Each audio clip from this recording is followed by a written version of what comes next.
नमस्कार दोस्तों, my name is doctor आकाश शर्मा। और जैसे कि आप सभी जानते हैं कि हम इस चैनल में आप सभी के लिए आपके स्वास्थ्य से रिलेटेड, आपकी स्किन से रिलेटेड, आपके शरीर से रिलेटेड और आपके मानसिक स्वास्थ्य से रिलेटेड वीडियोस लाते रहते हैं। और इसी में हमने अभी एक नई सीरीज़ जोड़ी है जिसके अंदर हम लोग बात कर रहे हैं इंस्पिरेशनल बुक्स के बारे में और बहुत सारी मेडिटेशन से रिलेटेड बुक्स के बारे में और आपके जीवन से संबंधित बुक्स के बारे में।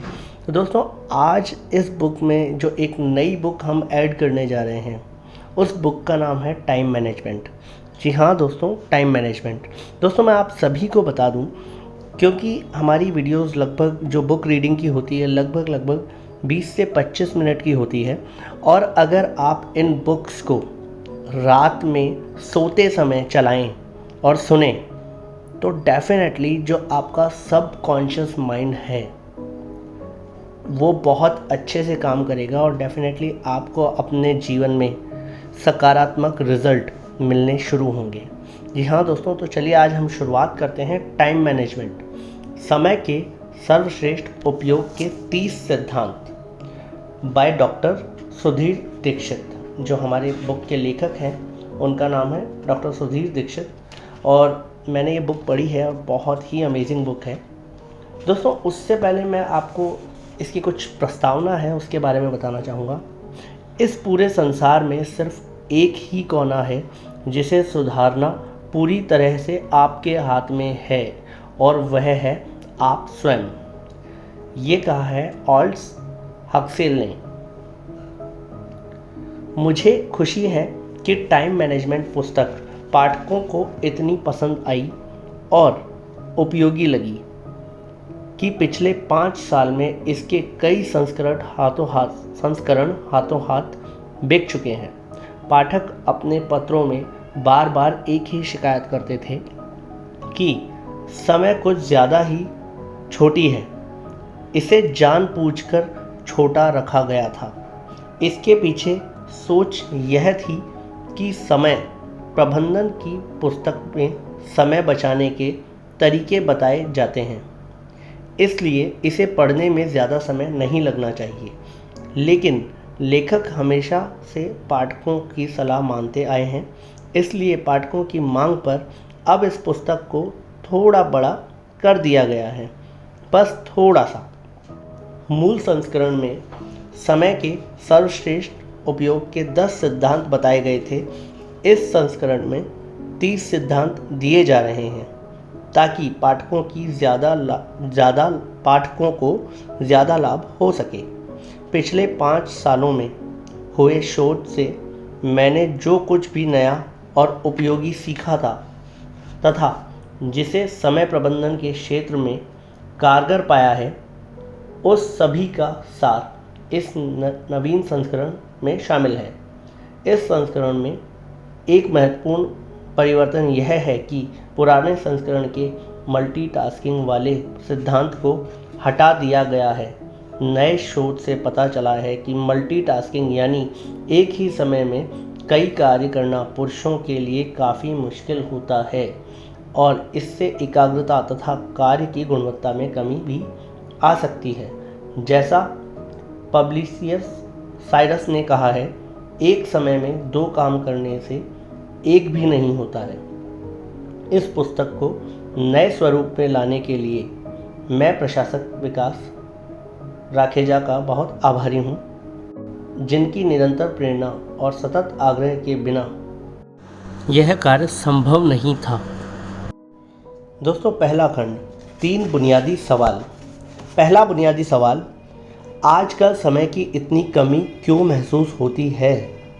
24 घंटों की अवधि जिसमें से अधिकांश बर्बाद हो जाती है।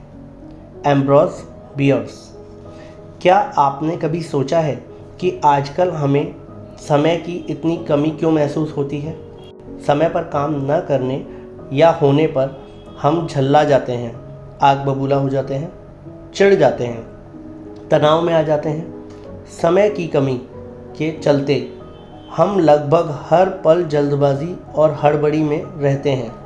इस चक्कर में हमारा ब्लड प्रेशर बढ़ जाता है, लोगों से हमारे संबंध खराब हो जाते हैं, हमारा मानसिक संतुलन गड़बड़ा जाता है और कई बार तो दुर्घटनाएं भी हो जाती हैं। समय की कमी हमारे जीवन का एक अप्रिय और अनिवार्य हिस्सा बन चुकी है।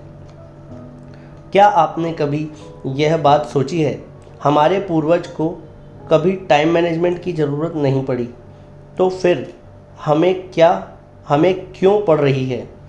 क्या हमारे पूर्वजों को दिन में 48 घंटे मिलते थे और हमें केवल 24 घंटे मिल रहे हैं? आप भी जानते हैं और मैं भी जानता हूँ कि ऐसा नहीं है। हमारी पीढ़ी को एक दिन में 24 घंटे का समय ही मिला है, लेकिन 20वीं सदी की शुरुआत से हमारे जीवन में समय कम पड़ने लगा है और यह समस्या दिनों दिन बढ़ती ही जा रही है। बड़ी अजीब बात है, क्योंकि 20वीं सदी की शुरुआत से ही मनुष्य समय बचाने वाले नए नए उपकरण बनाता जा रहा है। 20वीं सदी से पहले कार नहीं थी, मोटरसाइकिल या स्कूटर भी नहीं थे, लेकिन हमारे पूर्वजों को कहीं पहुंचने की जल्दी भी नहीं थी। पहले मिक्सर, फूड प्रोसेसर या माइक्रोवेव नहीं थे, लेकिन गृहिणियाँ सिल पर मसाला पीसने या चूल्हे पर खाना पकाने में किसी तरह की हड़बड़ी नहीं दिखाती थी। पहले बिजली नहीं थी, लेकिन किसी को रात रात भर जागकर काम करने की ज़रूरत भी नहीं थी। वास्तव में तब जीवन ज़्यादा सरल था, क्योंकि उस समय इंसान की ज़िंदगी घड़ी के हिसाब से नहीं चलती थी। औद्योगिक युग के बाद फैक्ट्री, ऑफिस और नौकरी का जो दौर शुरू हुआ, उसने मनुष्य को घड़ी का गुलाम बनाकर रख दिया। पहले जीवन सरल था और अब जटिल हो चुका है। यही हमारी समस्या का मूल कारण है। पहले जीवन की रफ्तार धीमी थी, लेकिन अब तेज हो चुकी है। अब हमारे जीवन में इंटरनेट आ गया है, जो पलक झपकते ही हमें दुनिया से जोड़ देता है। अब हमारे जीवन में टीवी आ चुका है, जिसका बटन दबाते ही हम दुनिया की खबरें जान लेते हैं।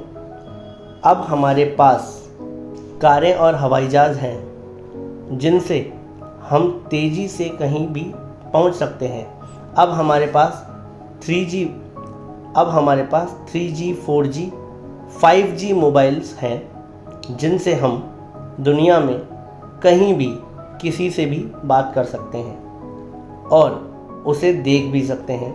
आधुनिक आविष्कारों ने हमारे जीवन की गति बढ़ा दी है। शायद आधुनिक आविष्कार ही हमारे जीवन में समय की कमी का सबसे बड़ा कारण है। इनकी बदौलत हम दुनिया से तो जुड़ गए हैं, लेकिन शायद खुद से दूर हो गए हैं। यदि आप समय के सर्वश्रेष्ठ उपयोग को लेकर गंभीर हैं, तो इसका सबसे सीधा समाधान यह है, यदि आप किसी तरह आधुनिक आविष्कारों से मुक्ति पा लें और दोबारा पुराने ज़माने की जीवन शैली अपना लें, तो आपको काफ़ी सुविधा होगी। नहीं, मैं यह चूल्हे पर रोटी पकाने या मुंबई से दिल्ली तक पैदल जाने की बात नहीं कर रहा हूँ। मैं तो केवल यह कहना चाहता हूँ कि मोबाइल, टीवी, इंटरनेट, चैटिंग आदि समय बर्बाद करने वाले आविष्कारों का इस्तेमाल कम कर दें। पहले घड़ी हमारे जीवन पर हावी नहीं हुई थी और इसका सीधा सा कारण यह था कि ज़्यादातर लोगों के पास घड़ी थी ही नहीं। पहले अलार्म घड़ी की कोई ज़रूरत नहीं थी, मुर्गे की बाग ही काफ़ी थी। तब 8:18 की लोकल पकड़ने का कोई तनाव नहीं रहता था। तब कोई काम सुबह 9 बजे हो या 9:15 बजे कोई ख़ास फ़र्क नहीं पड़ता था, लेकिन आज पड़ता है। तो इस पुस्तक को आगे पढ़ने से पहले यह बात अच्छी तरह से समझ लें कि diabetes, high blood pressure, cholesterol और हृदय के रोग की तरह ही समय की कमी भी एक आधुनिक समस्या है, जो आधुनिक जीवन शैली का परिणाम है। यदि आप इस समस्या को सुलझाना चाहते हैं, तो आपको अपनी जीवन शैली को बदलना होगा। यदि याद रखें, दुनिया नहीं बदलेगी, बदलना तो आपको ही है। यदि आप अपनी जीवन शैली और सोच को बदल लेंगे, तो समय का समीकरण भी बदल जाएगा। जैसे अल्बर्ट आइंस्टाइन ने कहा था, हम जिन महत्वपूर्ण समस्याओं का सामना करते हैं उन्हें सोच के उसी स्तर पर नहीं सुलझाया जा सकता जिस पर हमने उन्हें उत्पन्न किया था। अब गेंद आपके पाले में है।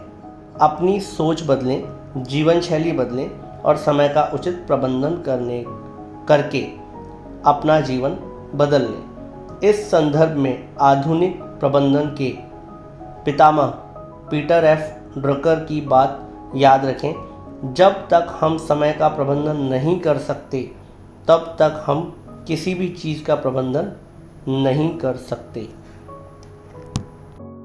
आधुनिक औद्योगिक युग की सबसे प्रमुख मशीन भाप का इंजन नहीं बल्कि घड़ी है। Lewis Mumford. दूसरा बुनियादी सवाल, आपके पास दरअसल कितना समय है? आप यह कैसे कह सकते हैं कि आपके पास पर्याप्त समय नहीं है? आपके पास एक दिन में उतने ही घंटे हैं जितने Helen Keller, Louis Pasteur, Michelangelo, mother Teresa, Leonardo da Vinci, Thomas Jefferson और अल्बर्ट आइंस्टाइन के पास थे। विधाता ने किसी को सुंदरता ज़्यादा दी है, किसी को कम दी है, किसी को बुद्धि ज़्यादा दी है, किसी को कम दी है, किसी को दौलत ज़्यादा दी है, किसी को कम दी है, लेकिन समय उसने सबको बराबर दिया है। एक दिन में 24 घंटे। समय ही एकमात्र ऐसी दौलत है जिसे आप बैंक में जमा नहीं कर सकते। समय का गुजरना आपके हाथ में नहीं होता, यह तो घड़ी की सुई के साथ लगातार आपके हाथ से फिसलता रहता है। आपके हाथ में तो बस इतना रहता है कि आप इस समय का कैसा उपयोग करते हैं। अगर सदुपयोग करेंगे तो अच्छे परिणाम मिलेंगे, अगर दुरुपयोग करेंगे तो बुरे परिणाम मिलेंगे। ध्यान देने वाली बात यह है कि हमारे पास कहने को तो 24 घंटे होते हैं, लेकिन वास्तव में इतना समय हमारे हाथ में नहीं होता। सच तो यह है कि समय के एक बड़े हिस्से पर हमारा कोई नियंत्रण नहीं होता। 8 घंटे नींद में चले जाते हैं और 2 घंटे खाने पीने, तैयार होने एवं नित्य क्रिया कर्म करने में आदि चले जाते हैं।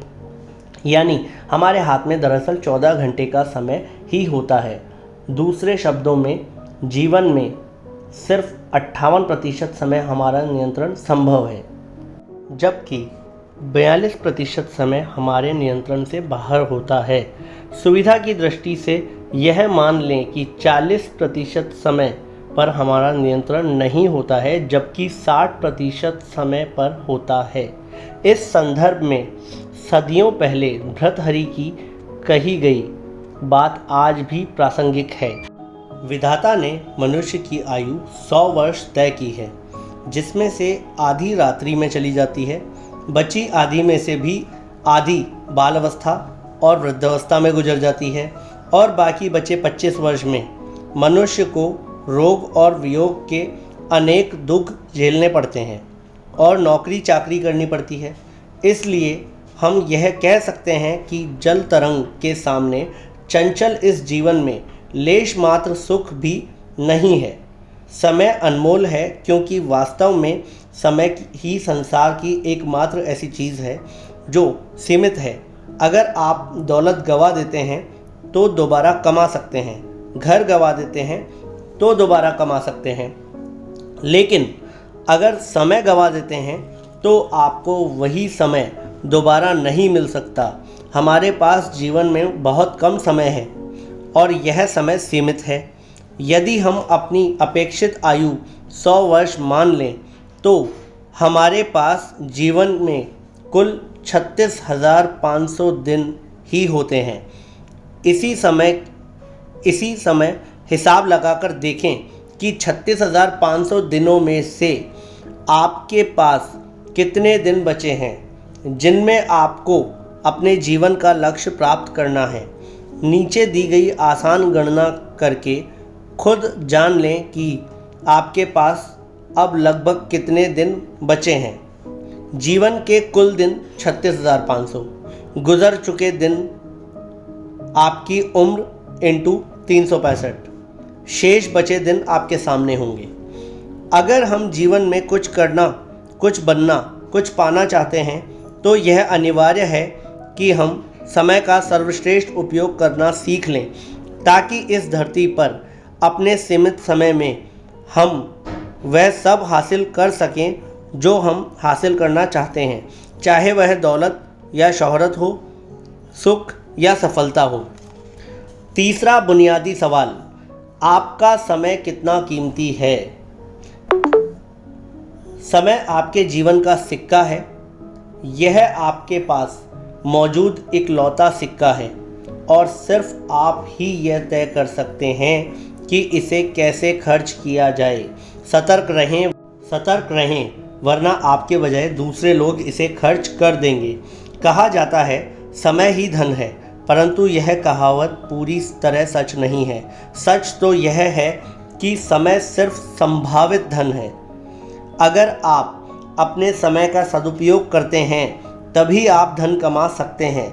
दूसरी ओर अगर आप अपने समय का दुरुपयोग करते हैं तो आप धन कमाने की संभावना को गंवा देते हैं। क्या आप ठीक जानते हैं कि आपका समय कितना कीमती है? अगर नहीं तो नीचे दिए गए फॉर्मूला का प्रयोग करके यह जान लें। समय का मूल्य ज्ञात करने का फॉर्मूला, आपके 1 घंटे का मूल्य बराबर आपकी आमदनी बटा काम के घंटे।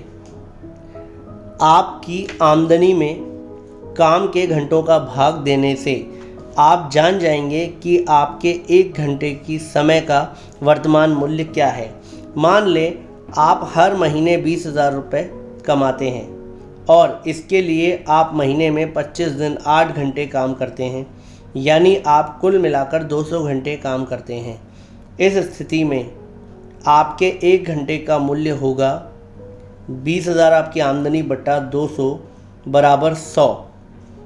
इस उदाहरण में यदि आप 1 घंटे का समय बर्बाद करते हैं तो आपको हर दिन 100 रुपये का नुकसान हो रहा है, यानी एक साल में 36,000 रुपये। यदि आप हर दिन 2 घंटे बर्बाद करते हैं तो इसका मतलब है कि आपको हर साल 72,000 रुपये का नुकसान हो रहा है। यह अभ्यास करने के बाद आपकी आंखें खुल जाएंगी। इससे एक तो आपको यह पता चल जाएगा कि समय की बर्बादी करने से आपको कितना आर्थिक नुकसान हो रहा है, इसलिए आप समय बर्बाद नहीं करेंगे। दूसरे, इससे अगर आपको यह अभ्यास होता है कि आपके समय का वर्तमान मूल्य संतोषजनक नहीं है तो आप उसे बढ़ाने के उपाय खोजने लगेंगे। इस फॉर्मूले का सिर्फ एक बार प्रयोग करने से ही आपके जीवन में कारी परिवर्तन हो जाएंगे। आप समय के उपयोग को लेकर सतर्क हो जाएंगे। आप समय बर्बाद करना छोड़ देंगे। आप अपने समय के बेहतर उपयोग के तरीके खोजने लगेंगे। आप कम समय में ज़्यादा काम करने के उपाय खोजने लगेंगे और यह सब केवल इसलिए होगा क्योंकि अब आपको पता चल चुका है कि आपके काम का हर मिनट कितना कीमती है और उसे बर्बाद करके आप अपना कितना आर्थिक नुकसान कर रहे हैं। जिन चीज़ों को मनुष्य खर्च कर सकता है उनमें समय सबसे मूल्यवान है।